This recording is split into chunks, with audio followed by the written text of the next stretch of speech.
Hi, this is Adam at Sweet Vinyl Cafe. We are at 23 Diamond Spring Road in lovely downtown Denville, New Jersey. Been here about 2 years. It's a cafe and a record store. It's fairly unique. And we hope you come down and swing by and check out the vinyl and have a cup of coffee. Thanks. Thank you. This is what I bought at Sweet Vinyl Cafe. Lenny White, Big City. Madlib sampled this song Sweet Dreamer for this Freddie Gibbs track. Very dope. Claudine Longet, Love is Blue. This is in French. Very dope. I was doing a research online and it was telling me that she actually caught a murder case in around 1985 for killing her boyfriend at the time accidentally. I'll put the link below for that story. Very interesting.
This a bar?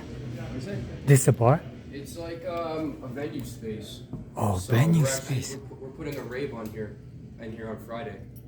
Oh, for real? Yeah, Rave. for real. Yeah. Factory Records shop. I was not able to purchase any vinyls or records there. I didn't have enough time. The shop is very nice. As you can see in the video, they had some audio equipment they were selling there too. They had a venue bar counter inside the building too. Very dope. I want y'all to check it, alright?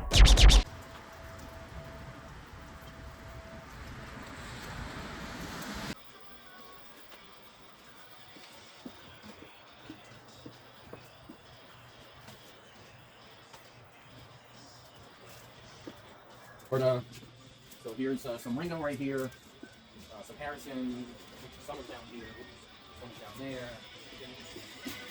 As far as the Beatles section, As exclusive.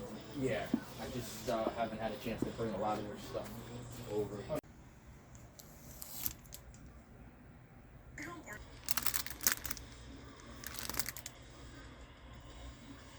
What's going on, guys? My name is Bruce. I'm the owner of Vinyl King Records and Collectibles. We just opened up last month. We are located on 760 US 46 in Kenville, New Jersey, Monday through Saturday, 11 to 7. Come on in, stop in, say what's up, take a look around, and we hope to see you soon. Thank you all for coming. Thank you. Okay, this is what I bought at Vinyl King Records and Collectibles. Susan Vega, Solitude Standing. There's this one song called Tom's Diner, which she wrote in 1981. This album actually came out in 1987. The original version was a cappella, but there was this British group in the name of DNA that remixed it, and that blew up worldwide. Very dope. I'll have the link below. And she was one of the first people that contributed to the development of MP3. So she also has this title under the mother of MP3. So I want y'all to check that out. Alright?